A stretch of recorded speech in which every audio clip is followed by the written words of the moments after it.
Graça e paz, amados irmãos. Com grande alegria, regozijo, como diz as Escrituras, nós estamos reunidos mais uma manhã de chuva, manhã de friozinho gostoso, que o Senhor nos proporciona. E nos alegramos porque o Senhor tem nos abençoado, o Senhor tem nos guardado. E eu convido você a fechar os nossos olhos. Nós estamos orando. Peço nesse momento que a nossa amada irmã Rosane eleve sua voz em oração. Grandioso Deus, estamos na Tua presença nessa manhã para Te agradecer. Muito obrigado pela Tua presença maravilhosa nas nossas vidas, pelos Teus cuidados, pelo Teu amor, pela Tua misericórdia. Pai querido, temos experimentado todos os dias a Tua misericórdia sobre as nossas vidas, porque reconhecemos, Senhor, que nós não merecemos, Senhor, mas Tu tem sido maravilhoso para conosco. Muito obrigada, Paizinho querido. Obrigada pela noite que Tu nos deste. Obrigado por esta manhã, Senhor, onde podemos nos alegrar na Tua presença, na Tua casa, Pai. Ter prazer, Senhor, de lembrar que estaríamos aqui para Te louvar e Te bendizer. Muito obrigada, Senhor. Continua, Senhor, nos dando dessa graça, esse desejo de fazer parte do Teu corpo, de buscar a Tua face, de ler a Tua palavra e procurar entender. Continua, Senhor, nos despertar, não deixa nós nos acomodarmos, Senhor, mas que nós podemos todos os dias sermos despertados a ter conhecimento da Tua palavra, saber qual é a Tua vontade para o nosso dia a dia, Pai. Continua com a Tua graça sobre as nossas vidas, sobre esta igreja, Pai, abençoando esta igreja, Pai. Abençoa cada um que tem feito parte deste lugar, Senhor. Tem estado conosco, Pai querido, neste lugar.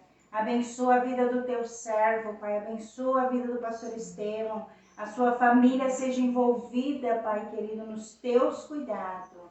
Abençoa, Senhor. Nós queremos a Tua bênção nesta manhã. Queremos ser orientados por Ti através da Tua palavra. Fala aos nossos corações, Senhor, através da Tua palavra. Que o Espírito Santo de Deus venha nesta manhã nos ensinar, nos despertar, abrir o nosso entendimento e revelar a vontade do nosso Deus ao nosso coração. Em nome de Jesus, porque nós conhecemos e sabemos que o nosso Deus, Ele ouve as nossas orações. Ele nos sonda e nos conhece. Ele conhece o mais profundo do nosso ser. E antes de nós falarmos uma palavra, o Senhor já sabe o que vamos pedir, o que vamos falar. Porque Tu és um Deus onisciente, um Deus onipresente que está em todo lugar. Um Deus onipotente que tem poder nos céus e na terra. Toma a direção, Senhor Jesus, abençoando a cada família. Pai querido, abençoando a nossa cidade, Pai, abençoando o nosso estado, abençoando o estado do Rio Grande do Sul, Senhor. Aquelas famílias que perderam seus entes queridos, aquelas famílias que perderam seus bens materiais, Senhor. Que eles possam encontrar refúgio em Ti, Senhor. Que haja uma esperança, uma luz em cada coração e possa lembrar de Ti, Senhor, e se agarrar em Ti. Porque Tu és a nossa rocha eterna, o nosso refúgio, a nossa fortaleza. Tu és o nosso socorro bem presente. Muito obrigada, Senhor, pela esperança que o Senhor faz nós termos em nossos corações de acreditar no amanhã. Muito obrigada, Senhor. Toma direção nesta manhã, Senhor. Nos alegra neste lugar, Senhor. Nós podemos voltar para a nossa casa, Pai, abençoado, revestido, Pai querido, e reconhecendo cada vez mais que dependemos totalmente de Ti. Em nome de Jesus Cristo, Filho de Deus. Amém. Vamos abrir a palavra de Deus, livro dos Salmos, capítulo 108, capítulo 109. Livro dos Salmos, capítulo 108, capítulo 109.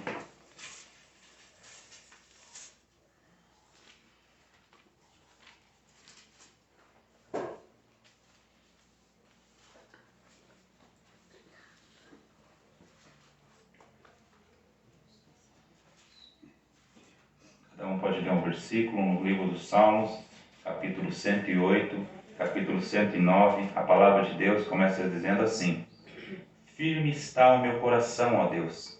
Cantarei e entoarei louvores de toda a minha alma. Despertai, saltério e harpa, quero acordar a alva. Eu te darei graças, ó Senhor, entre os povos. Cantarei louvores entre as nações. Porque acima do céu se eleva a tua misericórdia e a tua fidelidade para além das nuvens. Exalta-te sobre os céus, ó Deus, e a tua glória sobre toda a terra. Para que os teus amados sejam livres.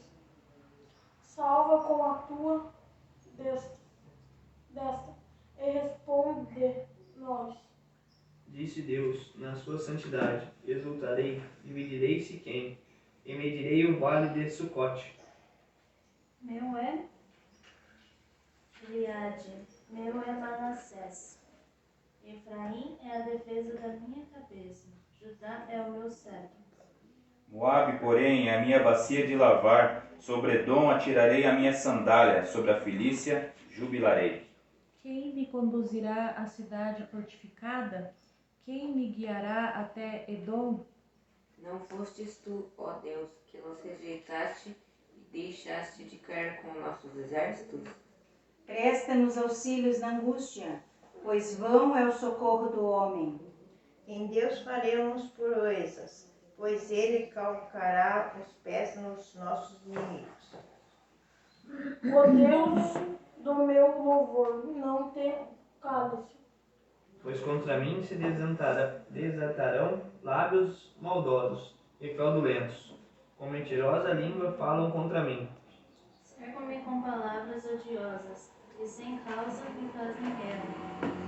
Em paga do meu amor me hostilizam, eu, porém, oro. Pagaram-me o bem com o mal, o amor com ódio. Suscita contra ele um ímpio, e à sua direita esteja um acusador. Designe-se um ímpio para ser seu oponente. À sua direita esteja um acusador. É o sétimo. Como sétimo? Seja declarado culpado no julgamento e que até a sua oração seja considerada pecado. Os seus dias sejam poucos, e tome outro o seu encargo. Sejam órfãos os seus filhos e viúva a sua mulher.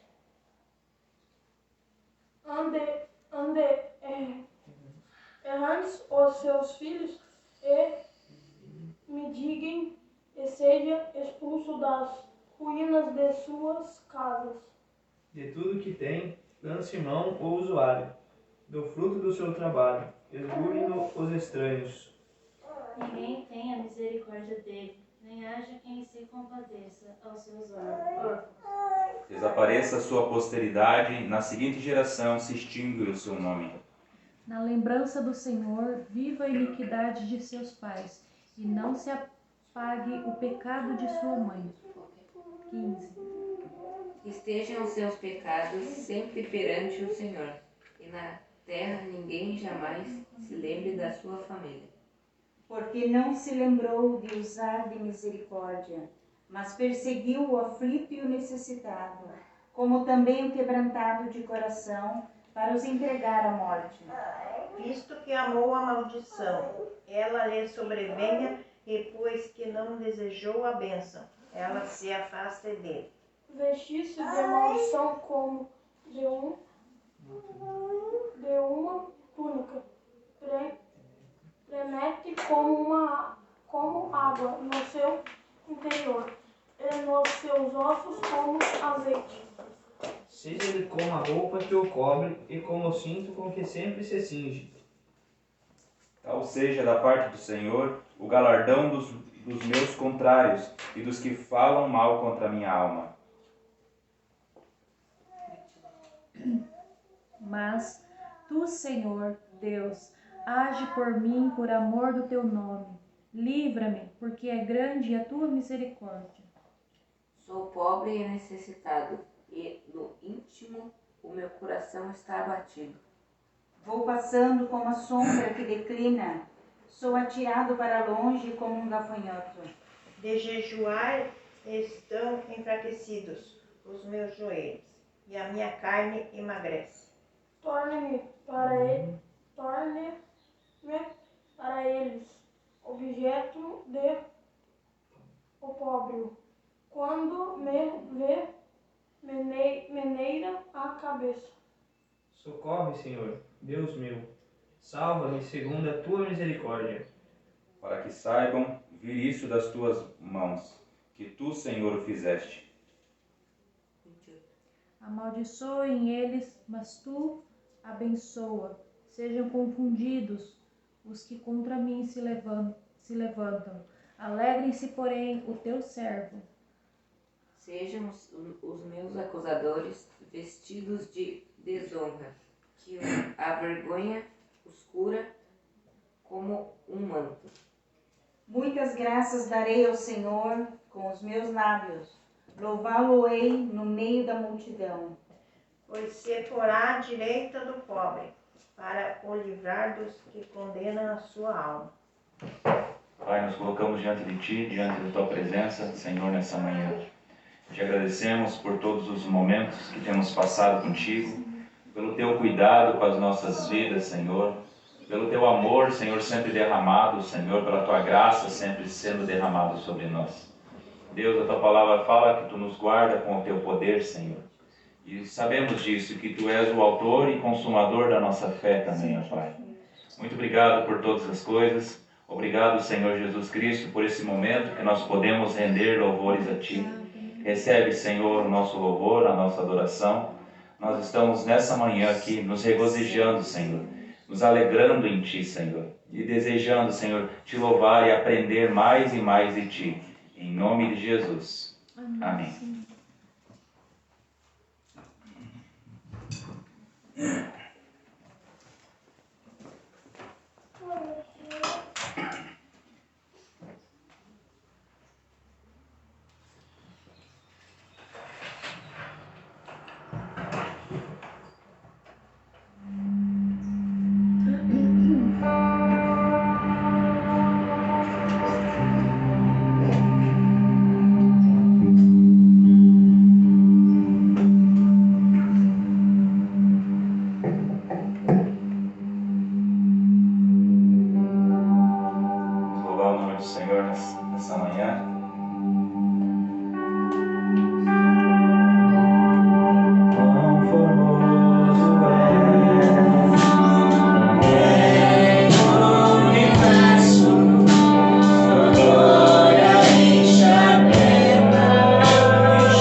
Antes de nós fazermos a leitura da Bíblia, a palavra de Deus, gostaria que nosso amado irmão Juninho levasse sua voz na oração.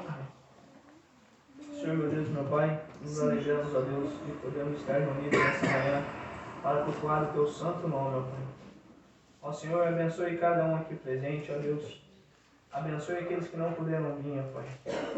Ó Senhor, toca no coração daqueles que não nos ouviram, ó Pai. Sejam os vizinhos, alguém passando a rua ou alguém pela internet, ó Deus. O Senhor possa buscá-los, ó Pai. Tocar no íntimo dos seus corações, ó Deus. Ó Senhor, éramos miseráveis pecadores, ó Pai. Merecedores da morte eterna, ó Pai. Mas pela graça e morte de redenção do Seu Filho Jesus na cruz, pela graça somos salvos, ó Deus. Perdoa os nossos pecados, ó Pai. Ó Senhor, abençoe o pastor Estevão, que está à frente dessa igreja, ó Deus. Abençoando a sua família, ó Pai. Ó Senhor, que o Senhor continue dando força a eles, ó Deus. Ó Senhor, que essa igreja continue digna na sua palavra, ó Pai. Somente as Escrituras, ó Deus. Que tudo seja feito conforme o Teu querer, ó Pai. Em nome de Jesus. Amém. Amém. Amém. Me alegro hoje que o nosso amado irmão Mateus está aqui junto conosco. Sempre quando eu vou estudar a Bíblia eu lembro dele, né? Vamos abrir a palavra de Deus, no livro de Mateus, capítulo 11, versículo 27.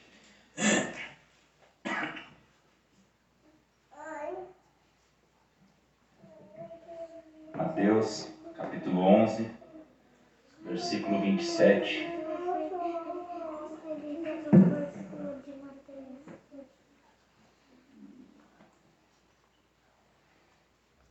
Mateus, capítulo 11, versículo 27, a palavra de Deus nos diz assim: Tudo me foi entregue por meu Pai.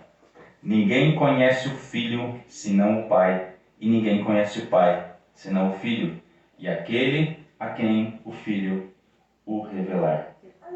Temos aprendido a olhar, estudar e ler a Bíblia tendo em vista Cristo. E é sobre isso que nós vamos falar nessa manhã. Sobre o Filho. João 5,39 fala: examinais as Escrituras, porque julgais ter nelas a vida eterna, e são elas mesmas que testificam de mim. Hoje nós vamos procurar olhar novamente, buscar ter em vista as Escrituras.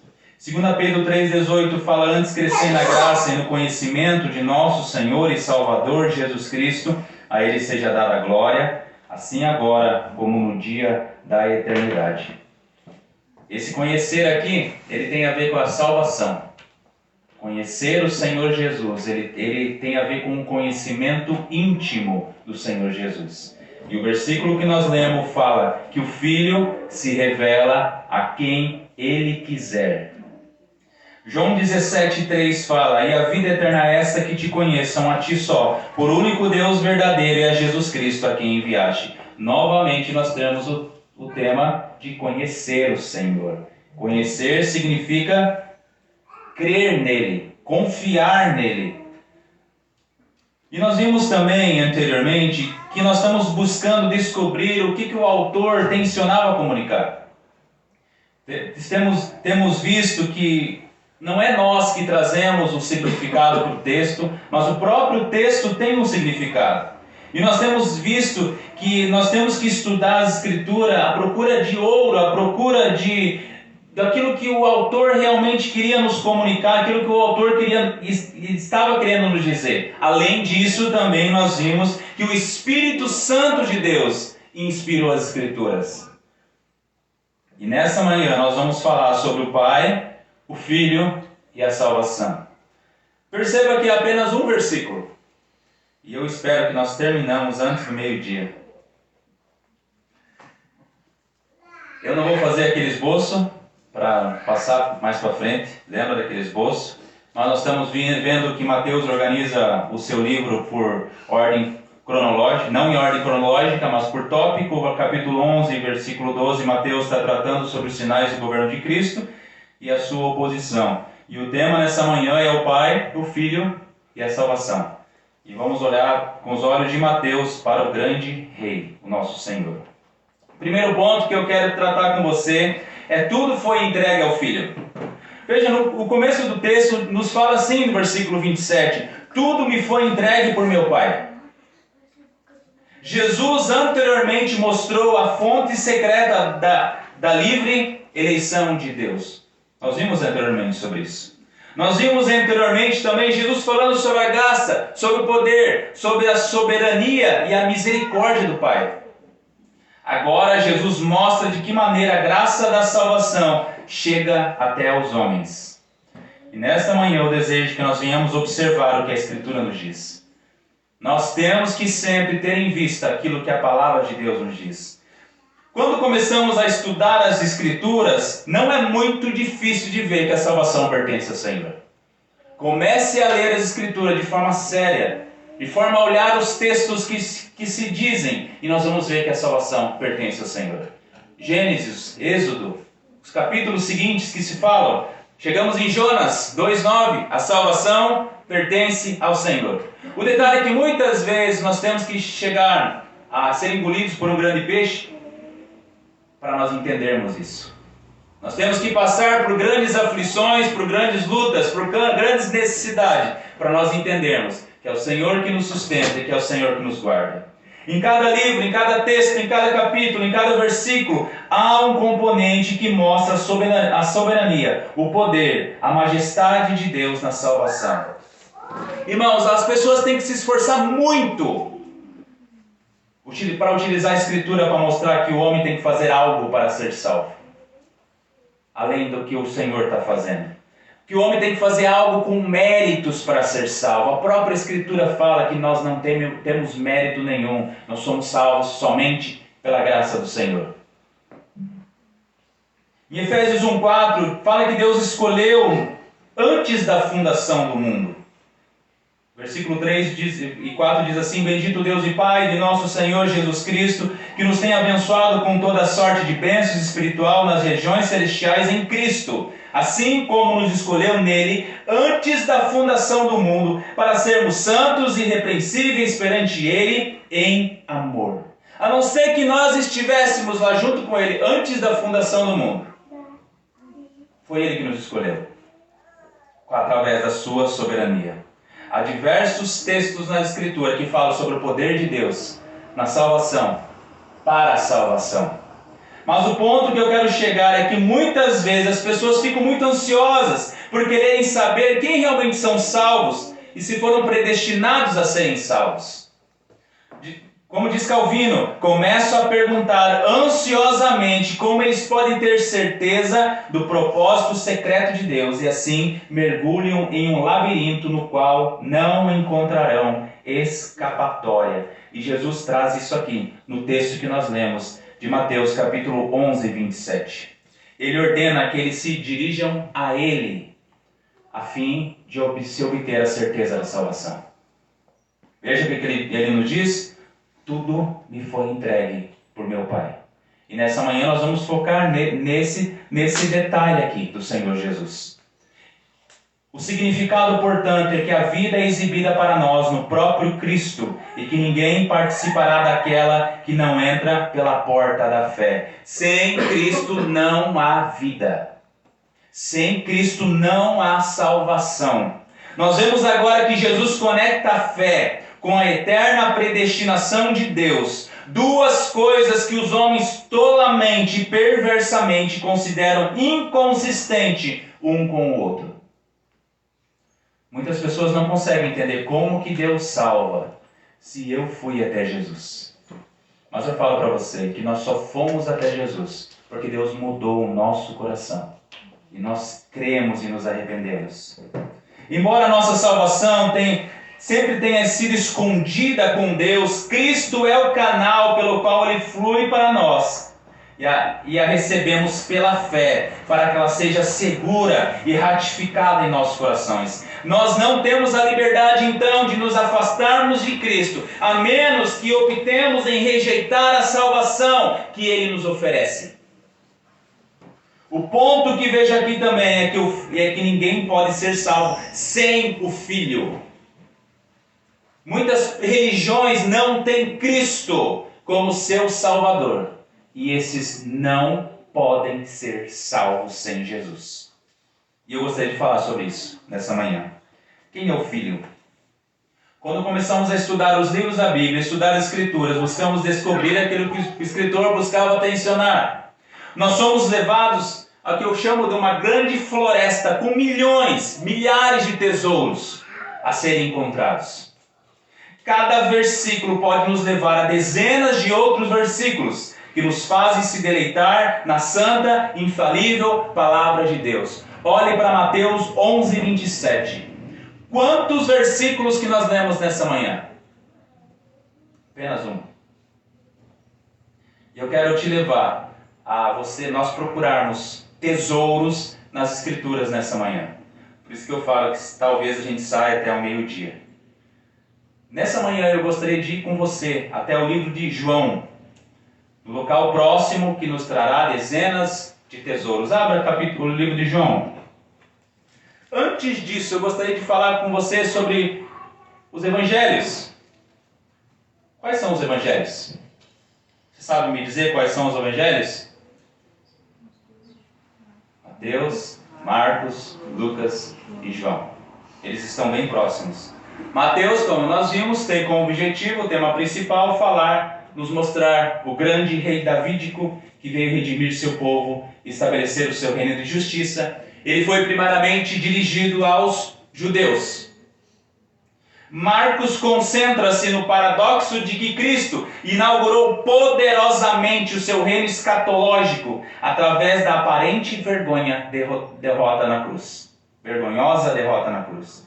Ele é todo poderoso, mas ao mesmo tempo não é o que os romanos esperavam de um grande rei. Ela é dirigida primariamente, Marcos é dirigida primariamente à igreja de Roma, aos romanos. Lucas, ele enfatiza a história da salvação, tanto para os judeus quanto para todas as nações, inclusive ele era gentil.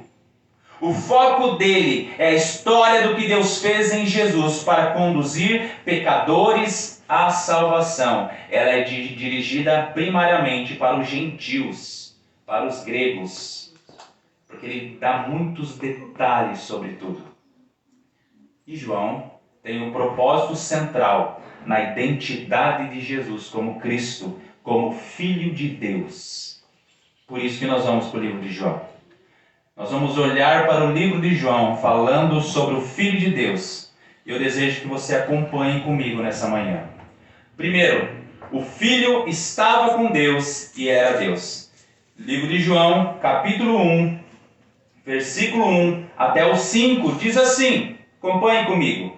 No princípio era o Verbo, e o Verbo estava com Deus, e o Verbo era Deus. Ele estava no princípio com Deus. Todas as coisas foram feitas por intermédio dele, e sem ele, nada do que foi feito se fez. A vida estava nele, e a vida era a luz dos homens. A luz resplandece nas trevas, e as trevas não prevaleceram contra ela. Logo no primeiro versículo do livro de João, ele afirma que Jesus é Deus. Percebeu o foco de João? Para ser cristão, faz-se necessário crer que Jesus é Deus. Não há como você ser um cristão e dizer que Jesus era um anjo. Que Jesus era alguém menor, um Deus menor. Como algumas religiões, seitas falam. O termo verbo aqui, ou palavra, é do grego logos, designa Deus, o Filho, no que diz respeito à deidade. Jesus é Deus.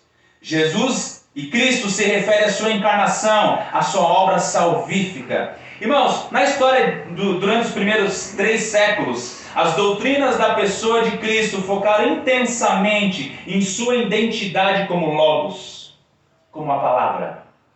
Na filosofia grega, nesse tempo, o Logos era a razão, a lógica, como uma força abstrata que trazia ordem e harmonia ao universo. Na filosofia neoplatônica e na heresia gnóstica, que até o 3º século, o Logos era visto como um dos muitos poderes de intermediação entre Deus e o mundo. Tais noções estão muito distantes daquilo que nós vemos aqui no livro de João. Nesse versículo de João 1, a palavra expressamente afirmada como sendo Deus. A palavra já existia antes do princípio. A palavra, o Filho, não só estava com Deus, mas ele era Deus. No Concílio de Nicéia, em 325 d.C., a igreja, em oposição à heresia ariana, declarou que Jesus é gerado e não é feito, e que sua natureza divina é da mesma essência do Pai. Ou seja, o ser de Cristo é o ser de Deus. Ele é um com Deus. E como está escrito, sem ele nada do que foi feito se fez. A vida estava nele. Você consegue ver isso no texto? Sem ele, nada do que foi feito se fez. Sem Cristo não há vida. Por isso que não há salvação sem Jesus. O segundo ponto, eu quero que você vá comigo agora no livro de João, capítulo 1, 29, sobre o Cordeiro de Deus.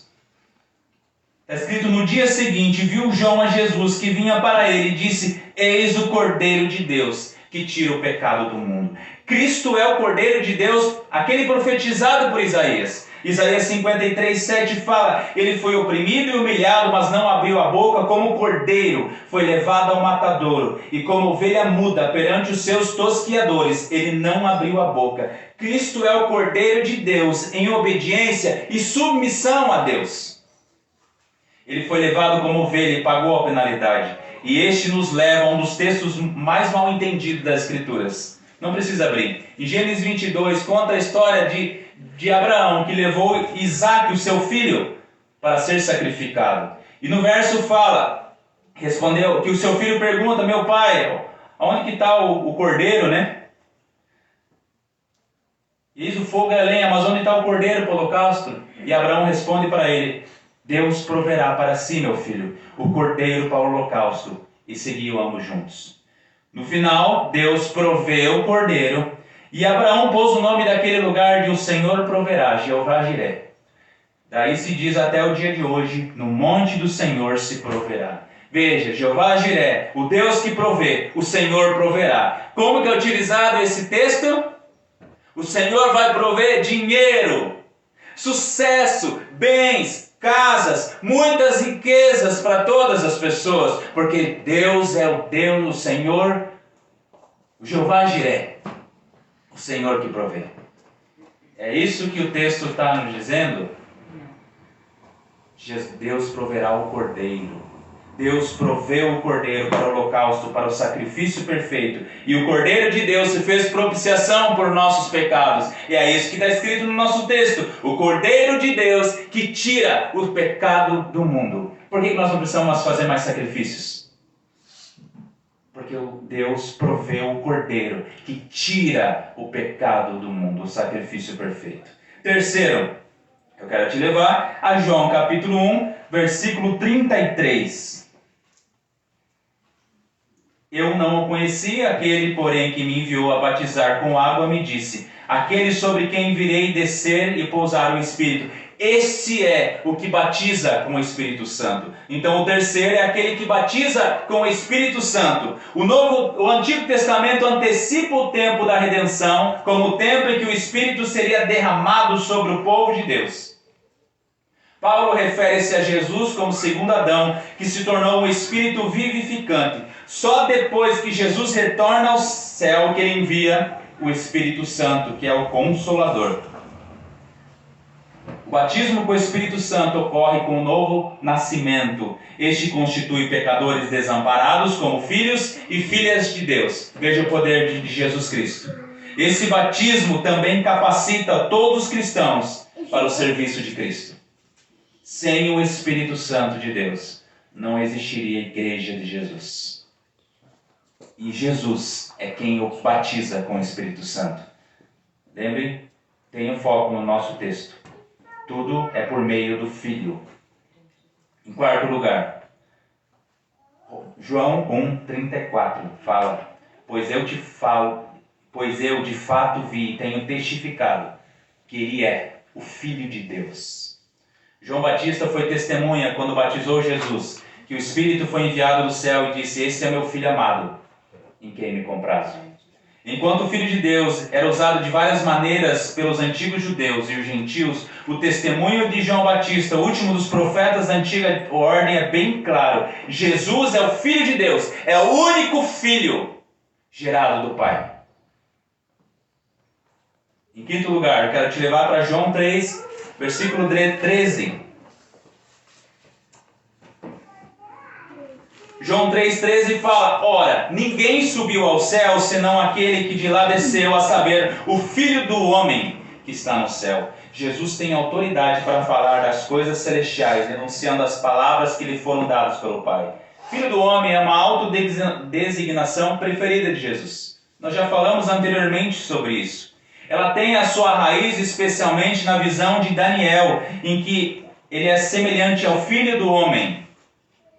Entra no céu e recebe de Deus a autoridade universal e eterna para governar. Está lá em Daniel 7, 8 ao 14, não precisa abrir, nós não vamos ler esse texto. E nós já falamos anteriormente em Mateus 8, 20, que fala: mas Jesus lhe disse, as raposas têm seus covis e as aves do céu ninhos, mas o Filho do Homem não tem onde reclinar a sua cabeça. Sexto lugar, quero te levar agora para João 3, 16 até o 18. Um dos textos que não são muito conhecidos pelas pessoas. O Filho unigênito. Olha comigo. Porque Deus amou o mundo de tal maneira que deu o seu Filho unigênito, para que todo o que nele crê não pereça, mas tenha a vida eterna. Porquanto Deus enviou o seu Filho ao mundo, não para que julgasse o mundo, mas para que o mundo fosse salvo por ele. Quem nele crê não é julgado. O que não crê já está julgado, porquanto não crê no nome do unigênito Filho de Deus. Que riqueza de verdade gloriosa que está nesse nome do nosso Senhor. Tudo que cremos sobre ele depende da verdade desse versículo. O Filho unigênito. Muitas vezes nós não prestamos muita atenção nesse texto. Se ele não fosse o unigênito Filho de Deus, não seria nada para nós.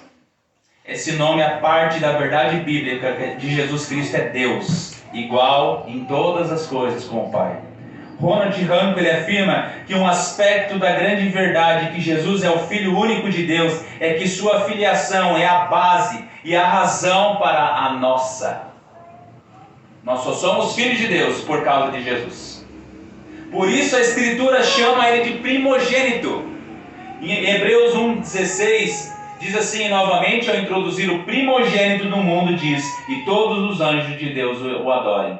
Em Hebreus 12:23, dando continuidade, falando sobre Jesus, ele fala assim: e a igreja dos primogênitos, arrolados nos céus, e a Deus, o juiz de todos, e aos espíritos dos justos aperfeiçoados. Talvez você já tenha ouvido falar sobre os primogênitos do Antigo Testamento, não é? Como primogênito na família de Deus, Jesus é aquele que abre o caminho do ventre, da morte e da sepultura, para todos os seus irmãos, quando eles nascem de novo para a família de Deus, como filhos e filhas. Sem ele, nós seríamos como filhos que na hora do parto não podem nascer.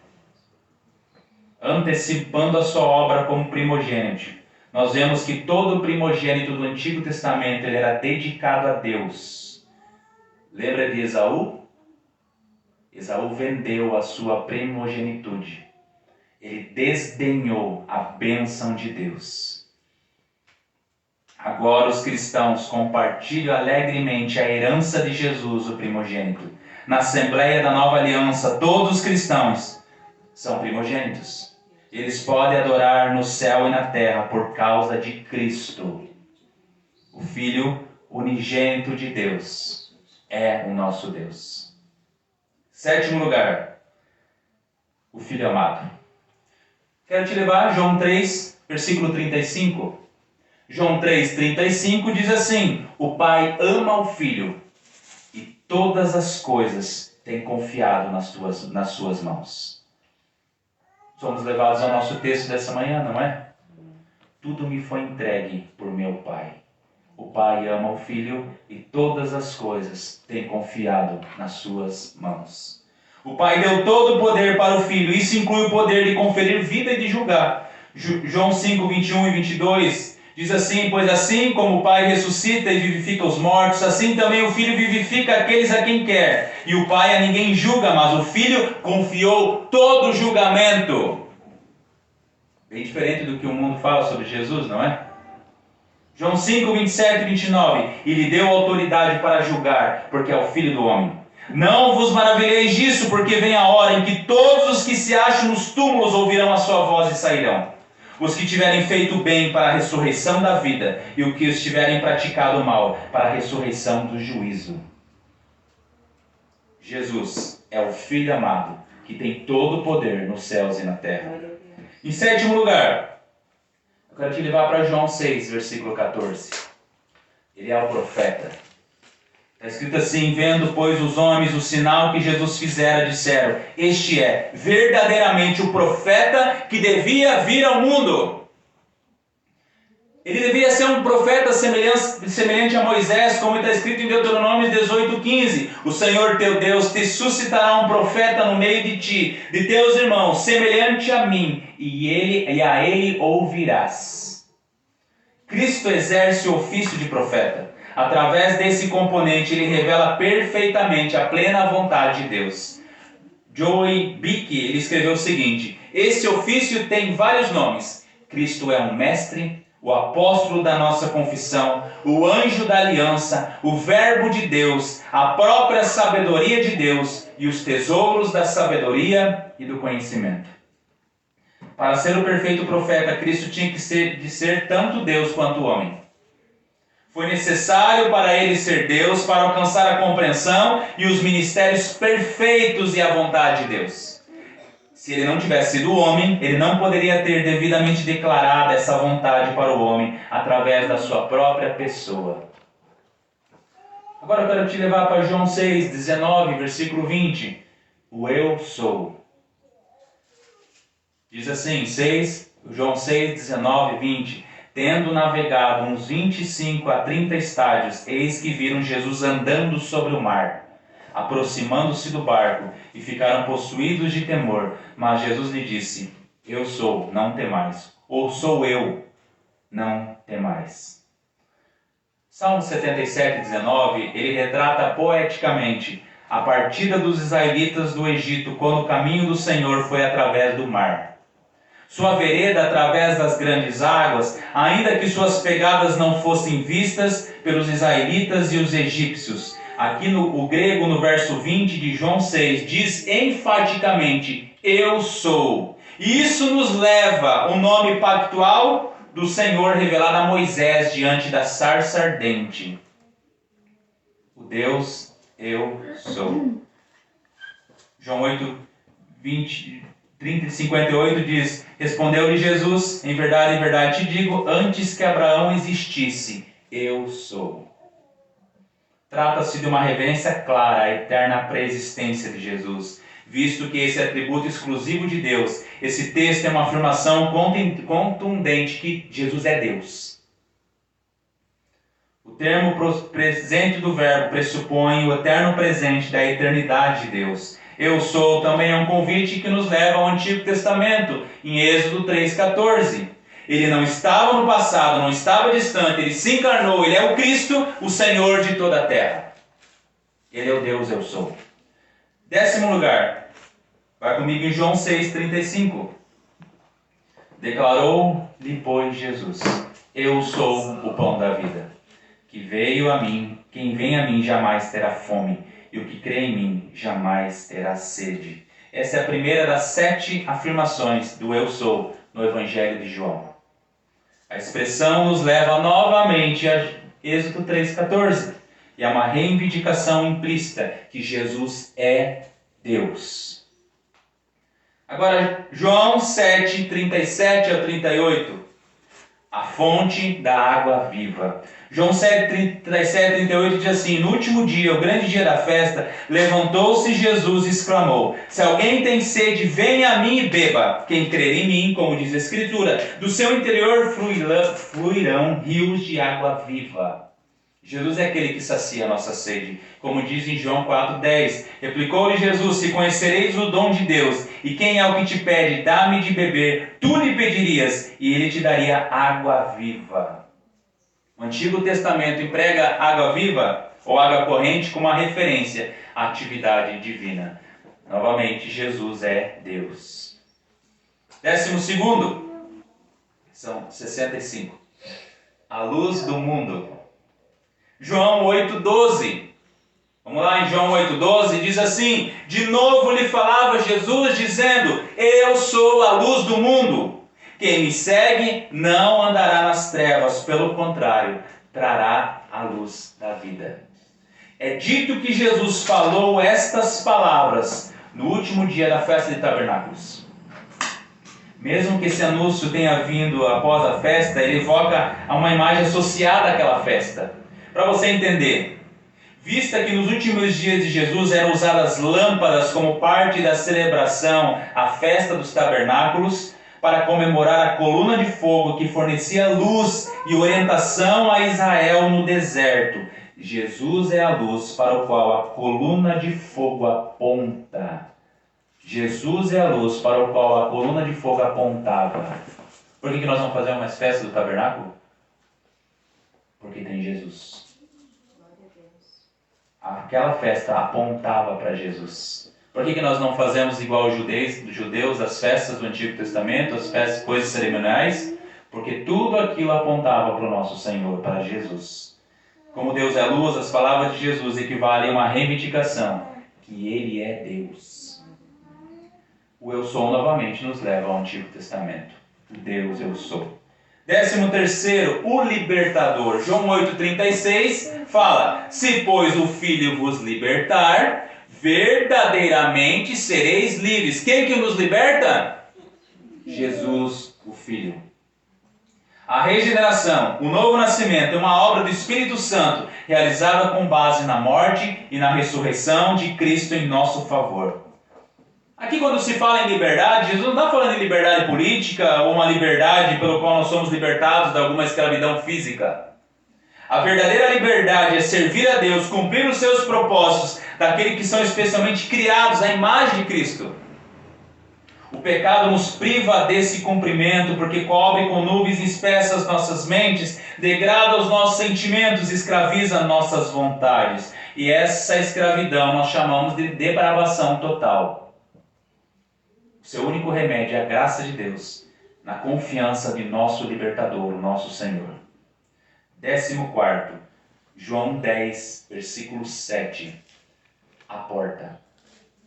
Jesus, pois, lhe afirmou de novo: em verdade vos digo, eu sou a porta das ovelhas. Jesus agora utiliza uma metáfora da porta, um portão das ovelhas. Como porta, o portão das ovelhas, Jesus é aquele que, por meio de quem ele se recebera, as pessoas recebem a vida eterna. E novamente nós vemos o eu sou. Jesus é Deus, o Senhor de toda a terra. 15º, João 10, versículo 11, versículo 14 e 15. Ele é o bom pastor. Eu sou o bom pastor dá vida pelas ovelhas. Agora 14 e 15. Eu sou o bom pastor, conheço as minhas ovelhas e elas me conhecem a mim. Assim como o Pai me conhece a mim, eu conheço o Pai e dou a minha vida pelas minhas ovelhas. Jesus ilustra aqui o cuidado com as ovelhas. É interessante, irmãos, porque isso nos leva até Davi. O que Davi era? Pastor de ovelhas, o grande rei de Israel. Consegue perceber a semelhança? Isso nos leva ao Salmo 23. O Senhor é meu pastor, nada me faltará. Jesus, como grande pastor, ele vai além de arriscar a sua vida. Ele dá a sua vida. Ele suporta a morte por amor aos pecadores. E nada me faltará. Significa que ele é o autor, sustentador da nossa fé. O consumador da nossa fé. 16º, João 10, 30. Eu e o Pai somos um. Ele é um com o Pai.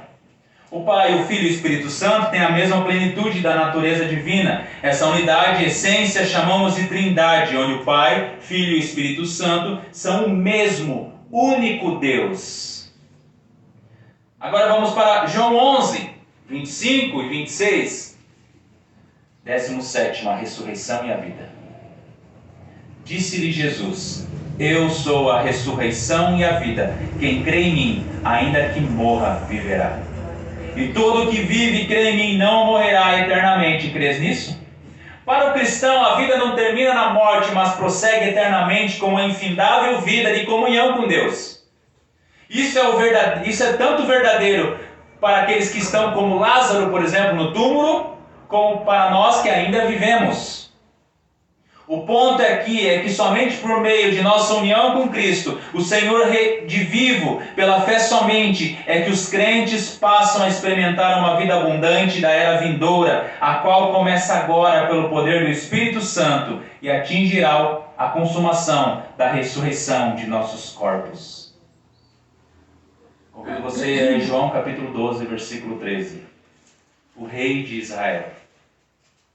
Diz assim: tomou ramos de palmeiras e saiu ao seu encontro clamando, Hosana, bendito que vem em nome do Senhor, e que é o rei de Israel. Jesus é o rei prometido de Israel. Assim nós somos levados a Mateus 1:1, que fala que o livro da genealogia de Jesus Cristo, o filho de Davi, o rei eterno de Israel. Nos tempos do Antigo Testamento, as pessoas eram ungidas quando chamadas para servirem como profeta, sacerdote ou rei. Por exemplo, quando Saul foi o primeiro rei de Israel, o profeta Samuel ungiu sua cabeça com óleo de forma cerimonial. Esse rito religioso foi realizado para mostrar que o rei de Israel tinha sido escolhido e capacitado por Deus para o reinado. Da mesma forma, os sacerdotes e profetas foram ungidos, segundo o mandamento de Deus. Em certo sentido, qualquer um no Antigo Testamento que tenha sido separado e consagrado para servir era um tipo de Messias, por ter recebido aquela unção. Mas o povo de Israel ansiava por aquele indivíduo prometido, que era para ser não apenas um Messias, mas para ser o Messias enviado por Deus. Aquele que seria separado e consagrado por Deus de forma suprema para ser sacerdote, profeta e rei do povo. Lembra que o Antigo Testamento era separado dessas formas? Assim sendo, no momento que Jesus nasceu, existia uma grande expectativa entre os judeus que haviam esperado pelo Messias durante séculos. E sabemos pela Escritura que Jesus é o grande Messias, profeta, sacerdote e rei, o grande rei, o Senhor de tudo e de todos. 19º lugar, João 13, versículo 13 e 14. O Senhor é o Senhor e o Mestre. Vós me chamais o Mestre e Senhor, e dizeis bem, porque eu sou. Ora, se eu, sendo o Senhor e o Mestre, vos lavei os pés, também vós deveis lavar os pés uns dos outros. Aqui temos um título duplo, Senhor e Mestre. Mostra o que Jesus é na vida do seu discípulo. Na vida dos seus discípulos, Jesus é o Senhor e é Mestre. Nós somos discípulos de Jesus? Jesus é o nosso Senhor e Ele é o nosso Mestre. 20º, João 14,6. O que diz em João 14,6? Respondeu-lhe Jesus: Eu sou o caminho e a verdade e a vida. Ninguém vem ao Pai senão por mim. O caminho, a verdade e a vida. Novamente, Jesus nos leva até o Antigo Testamento quando ele diz eu sou.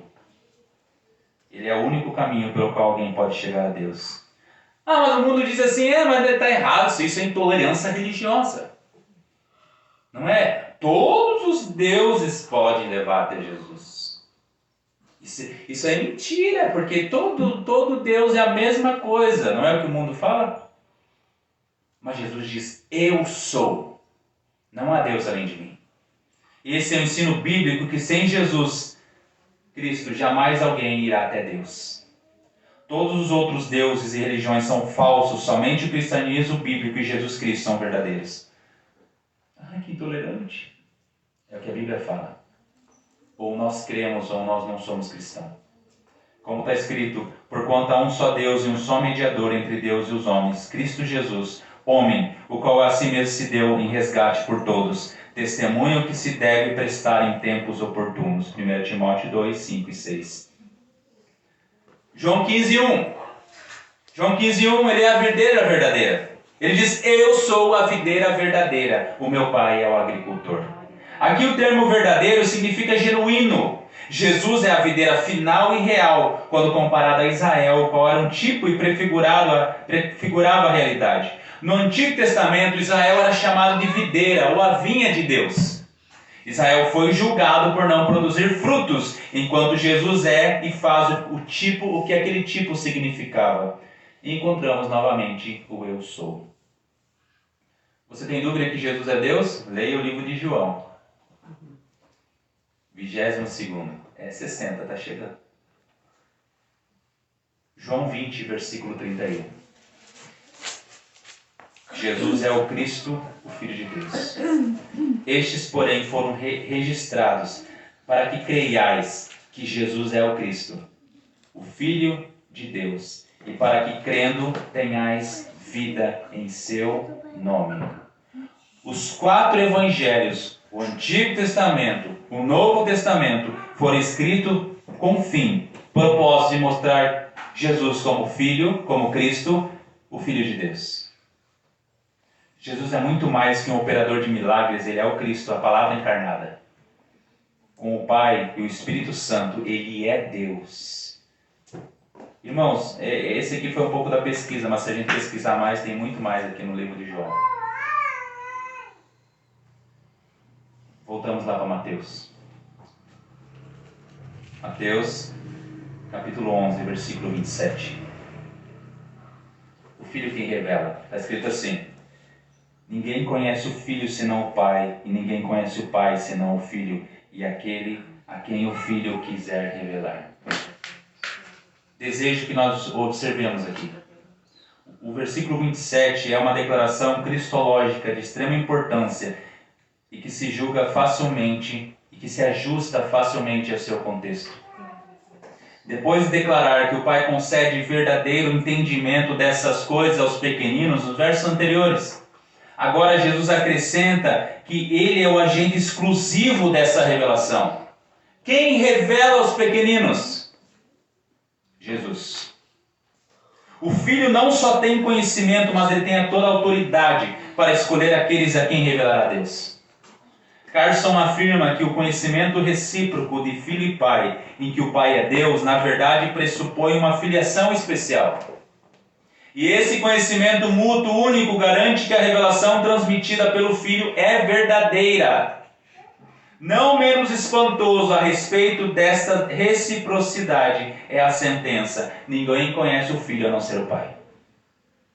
Veja que eles estão totalmente ligados.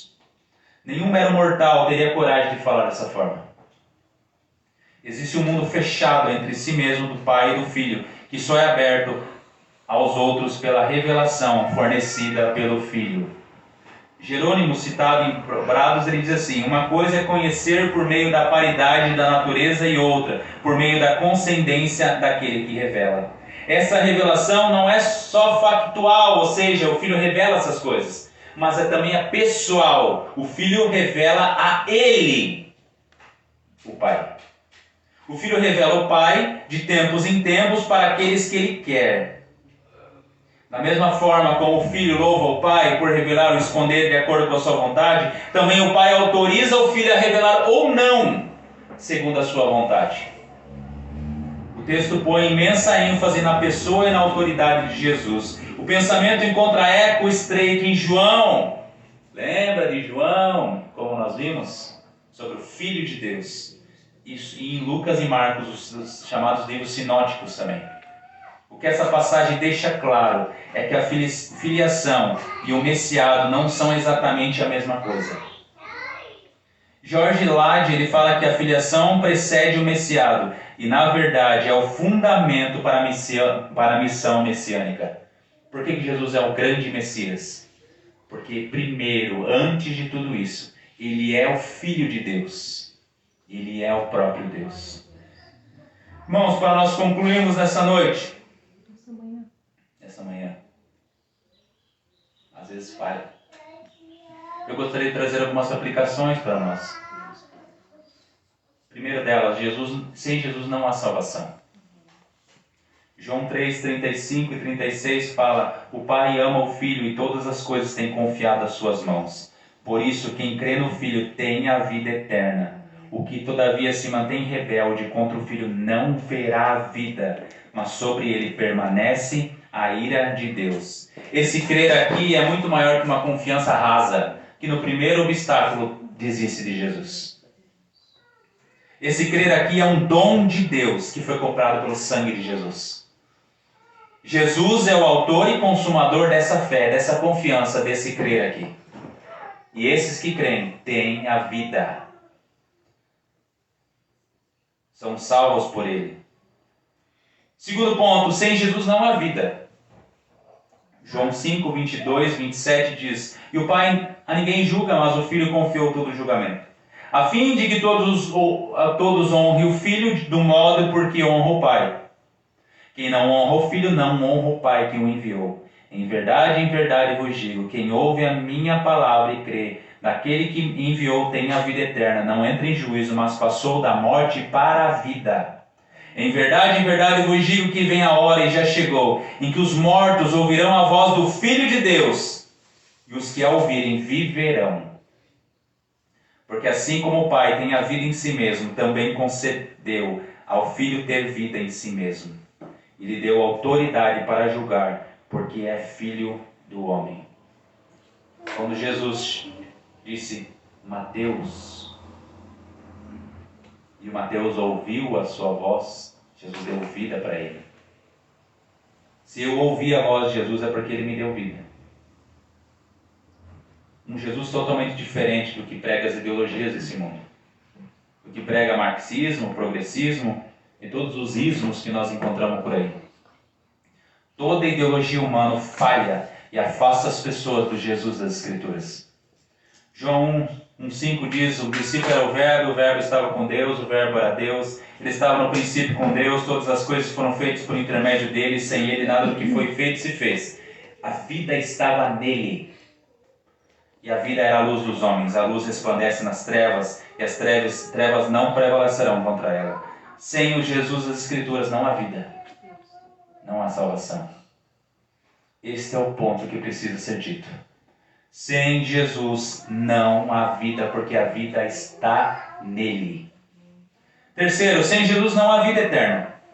João 6, 37 e 44 fala assim: todo aquele que o Pai me dá, esse virá a mim, e o que vem a mim de modo nenhum lançarei fora. Porque eu desci do céu, não para fazer a minha própria vontade, sim a vontade daquele que me enviou. E a vontade de quem me enviou é esta, que nenhum eu perca de todos os que me deu, pelo contrário, eu o ressuscitarei no último dia. De fato, a vontade de meu Pai é que todo homem que vira o Filho e nele crer tenha a vida eterna, e eu ressuscitarei no último dia. Sem Jesus não há vida eterna. Quarto lugar, sem Jesus ninguém conhecerá o Pai. João 8,19 fala: então lhes perguntaram: onde está o teu Pai? Respondeu Jesus: não me conheceis a mim nem ao meu Pai. Se conhecesses a mim, também conhecerias ao meu Pai. Jesus é a imagem do Deus invisível. Quem conhece o Pai, quer conhecer o Pai? Olhe para o Filho. Olhe para Jesus. Quinto lugar, sem Jesus ninguém é de Deus. João 8, 42 e o 47 diz assim: replicou-lhe Jesus: se Deus fosse de fato vosso Pai, certamente me haveis de amar, porque eu vim de Deus e aqui estou, pois não vim de mim mesmo, mas ele me enviou. 47, quem é de Deus ouve as palavras de Deus, por isso não me dais ouvidos, porque não sois de Deus. Quem sem Jesus, ninguém é de Deus, porque quem ama a Jesus é de Deus. Sexto lugar, sem Jesus ninguém vai para o Pai. Está terminando. João 14, 6 ao 10 diz assim: respondeu Jesus: eu sou o caminho, a verdade e a vida. Ninguém vem ao Pai, senão por mim. Se vós me tivesseis conhecido, conhecerias também ao meu Pai. Desde agora o conheceis e o tendes visto. Replicou-lhe Filipe: Senhor, mostra-nos o Pai, e isso nos basta. Disse-lhe Jesus: Filipe, há tanto tempo estou convosco e não me tens conhecido? Quem me vê a mim vê o Pai. Como dizes tu, mostra-nos o Pai?